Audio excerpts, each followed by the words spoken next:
ನನ್ನ ಹೆಸರು ಪಾರ್ವತಿ ದೇವೇಂದ್ರ ಜವಳ್ಕರ್. ನಾನು ಸರ್ಕಾರಿ ಹಿರಿಯ ಪ್ರಾಥಮಿಕ ಶಾಲೆ ನವಲೂರು ಚಾವಣಿಯಲ್ಲಿ ಓದುತ್ತಿದ್ದೇನೆ.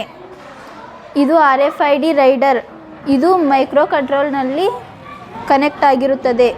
ಈ ಸಿಸ್ಟಮ್ ಕಾರ್ನಲ್ಲಿ ಫಿಕ್ಸ್ ಮಾಡಿರುತ್ತಾರೆ. ಈ ವ್ಯಾಲಿಡ್ ಕಾರ್ಡ್ ಓನರ್ ಹತ್ರ ಮಾತ್ರ ಇರುತ್ತದೆ. ಈ ವ್ಯಾಲಿಡ್ ಕಾರ್ಡನ್ನು ಕಾರ್ ಬಳಿ ತಂದಾಗ ಕಾರ್ ಆನ್ ಆಗುತ್ತದೆ.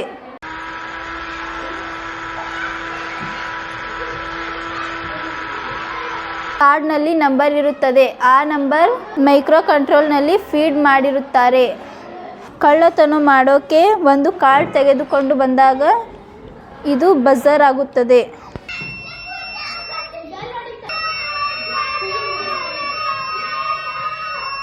ಈ ಕಾರ್ಡ್ ಆಗ ಮ್ಯಾಚ್ ಆಗುವುದಿಲ್ಲ. ಉಳಿದವರೆಲ್ಲರೂ ಅಲರ್ಟ್ ಆಗುತ್ತಾರೆ. ಈ ಸಿಸ್ಟಮ್ನಿಂದ ಕಾರ್ ಕಳ್ಳತನ ಮಾಡುವುದನ್ನು ತಡೆಗಟ್ಟಬಹುದು. ಧನ್ಯವಾದಗಳು.